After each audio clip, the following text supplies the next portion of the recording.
Assalamualaikum warahmatullahi wabarakatuh. Di sini kami dari kelompok 9 yang beranggotakan 3 orang, yaitu saya, Ai Susniati, Isna Indigoyatul Karimah, dan Haryono. Di sini kami akan mempresentasikan makalah dengan tema menganalisis tentang pendidikan di Indonesia dan nasional. Dan di makalah kami dan poin-poin yang akan kita bahas adalah: yang pertama, pentingnya suatu pendidikan; yang kedua, sistem pendidikan di Indonesia; yang ketiga, sistem pendidikan nasional; yang keempat, upaya pembangunan pendidikan nasional; dan yang terakhir adalah dasar dan aspek legal pembangunan pendidikan nasional. Di sini saya akan bahas yang poin pertama, yaitu pentingnya suatu pendidikan. Pendidikan adalah usaha sadar dan terencana untuk mewujudkan suasana belajar dan proses pembelajaran agar peserta didik secara aktif mengembangkan potensi dirinya untuk memiliki kekuatan spiritual, keagamaan, pengendalian diri, kepribadian, kecerdasan, akhlak mulia, serta keterampilan yang diperlukan dirinya di masyarakat, bangsa, dan negara.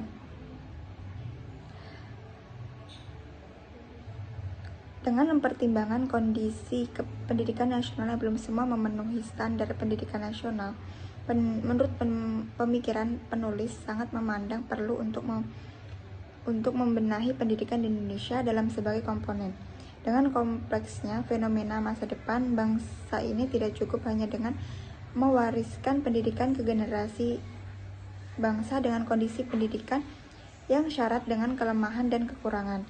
Diharapkan dengan dilakukan pembenahan pendidikan yang ada, bangsa Indonesia akan mampu menyongsong masa depan yang penuh ketidakpastian. Tidak seorang pun yang akan mengetahui keadaan masa depan dengan pasti. Walaupun berdasarkan data yang telah ada dapat dilakukan prediksi-prediksi, namun itu semua masih bersifat perkiraan dan belum pasti. Dan poin yang kedua adalah sistem pendidikan di Indonesia. Sistem pendidikan di Indonesia, tiap negara memiliki sistem pendidikan yang berbeda-beda menyesuaikan tipe peserta didik dari negara masing-masing. Usaha dalam memperbaiki kualitas pendidikan di sistem pendidikan sangkut pautnya dengan pendidikan karakter sebagai prioritas untuk mengembangkan sumber daya manusianya. Indonesia yang sebelumnya menggunakan kurikulum KTSP dirubah sejak tahun 2013 menggunakan kurikulum 2013 yang berorientasi dalam pembangunan karakter peserta didik. Dalam pelaksanaan pendidikan, guru akan dijadikan panutan oleh peserta didiknya. Oleh sebab itu, kinerja guru memiliki sifat positif, kecerdasan emosional yang stabil, dan menguasai bahan pelajaran serta disiplin dapat membuahkan keberhasilan pendidikan.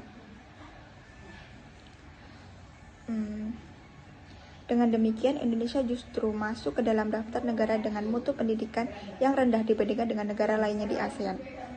Sistem pendidikan ini juga menyebabkan kekeliruan paradigma pendidikan, di mana pendidikan terlihat sebagai sekularisme. Bahkan perlu diakui atau tidak, sistem pendidikan di Indonesia adalah sekuler materialistik yang dibuktikan dalam UU Sidiknas nomor 20 tahun 2003 pasal 15. Sistem pendidikan di Indonesia dibandingkan dengan negara lain lebih banyak diwarnai dengan persaingan dan beban pembelajaran yang banyak karena peserta didik tidak dituntut untuk hanya memfokuskan potensi dan skill dalam dirinya, melainkan diwajibkan mengemban pembelajaran yang sama rata dari satu peserta didik dengan peserta didik lainnya. Pada sekolah jurusan, sistem pendidikannya belum stabil karena belum meratanya pembagian peran yang baik antara pemerintah dengan masyarakat dalam partisipasi penyelenggaraan pendidikan kejuruan. Mungkin cukup sekian bahasan dari saya, dan akan dilanjutkan penjelasan selanjutnya oleh Saudari Isna Indigoyatul. Di sini saya akan melanjutkan presentasi dari teman saya, yaitu Is. Melihat banyaknya kekurangan sistem pendidikan membuat banyak negara yang mengambil langkah untuk meningkatkan pendidikan dengan mengadopsi atau memperbaiki sistem pendidikannya. Akan tetapi, masih banyak tantangan disertai dilema dengan berkembangnya zaman. Oleh sebab itu, pemerintah harus mengubah strategi belajar dan mengajar untuk mencapai tujuan pendidikan yang baik. Karena di Indonesia terlalu sering mengalami perubahan sistem pendidikan dari mulai KTSP hingga sekarang yang dianut adalah kurikulum 2013, pada sistem pendidikan membawa kelebihan dan kekurangan pada masing-masing pendidikan. Peserta didik ditekankan untuk belajar dengan sistem student center. Dinamakan peserta didik akan membuat kelompok belajar dan diharuskan untuk terus aktif dalam kelas. Sistem ini memerlukan kesiapan yang matang, baik dari peserta didik maupun dari pengajar atau guru. Pemerintah dan mengembangkan kurikulum dipercaya membuat pembaruan untuk tujuan pendidikan nasional. Sayangnya, dalam praktek di lapangan terdapat kekurangan evaluasi kurikulum, sehingga evaluasi tersebut dapat lihat apakah kurikulum tersebut masih kurang atau tidaknya. Dan di era serba teknologi pada saat ini, sistem pendidikan di Indonesia sudah menerapkan blended learning yang dapat dikontribusikan dalam kegiatan pelaporan e-learning atau biasanya sudah dipakai oleh mahasiswa di kampus-kampus atau universitas. Inilah yang menjadi kelebihan dari sistem pendidikan yang baru, karena pada blended e-learning peserta didik dapat mendapatkan video pembelajaran atau presentasi secara daring. Jadi walaupun di rumah mereka tetap bisa belajar dengan semaksimal mungkin. Melihat dari banyaknya kekurangan dari sistem pendidikan di Indonesia sendiri, bukan berarti dapat menarik kesimpulan bahwa sistem pendidikan di Indonesia itu buruk.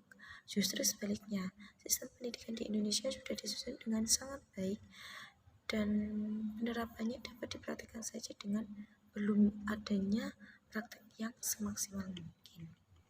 Poin C, sistem pendidikan nasional. Sistem pendidikan nasional di Indonesia disusun berdasarkan pada kebudayaan di Indonesia. Pancasila dan UUD 1945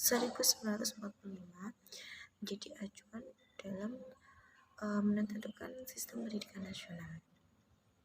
Sistem pendidikan nasional diselenggarakan oleh pemerintah nasional dan swasta di bawah naungan Menteri Pendidikan dan Kebudayaan. Penyelenggaraan sistem pendidikan di Indonesia dilaksanakan melalui bentuk-bentuk kelembagaan beserta program-programnya.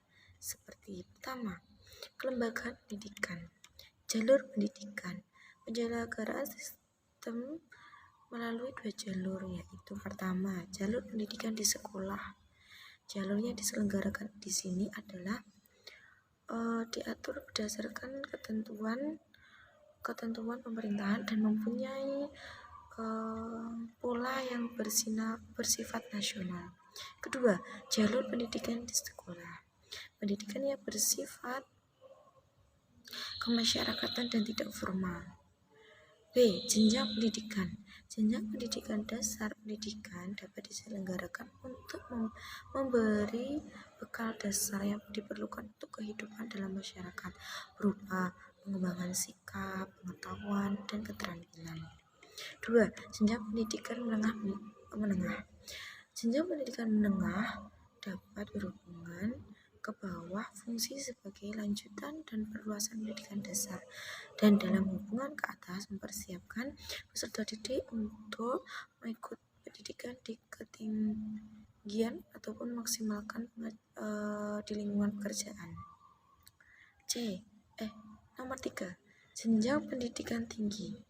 Jenjang pendidikan tinggi diselenggarakan untuk menyiapkan peserta didik menjadi anggota masyarakat yang memiliki kemampuan akademik yang profesional, yang dapat menerapkan, mengembangkan, atau menciptakan pengetahuan, teknologi, kesenian, atau output pendidikan tinggi yang diharapkan dapat mengisi kebutuhan yang beraneka ragam dalam masyarakat.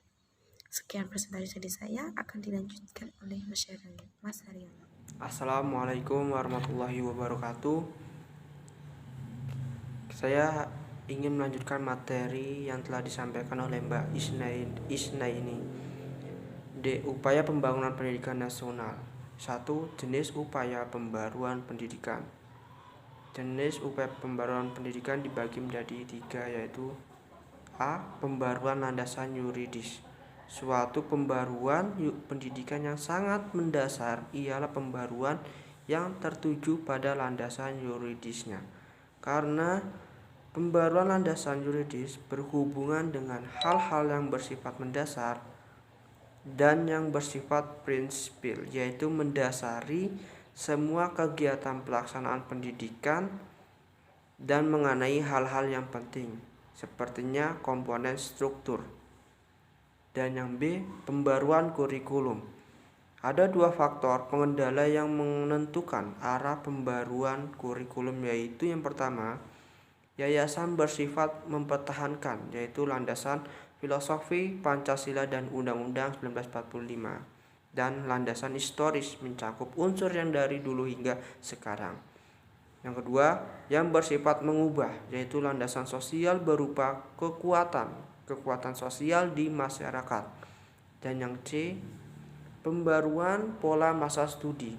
Pembaruan pola masa studi itu termasuk pendidikan yang meliputi pembaruan jenjang dan jenis pendidikan serta lama waktu belajar pada suatu pendidikan.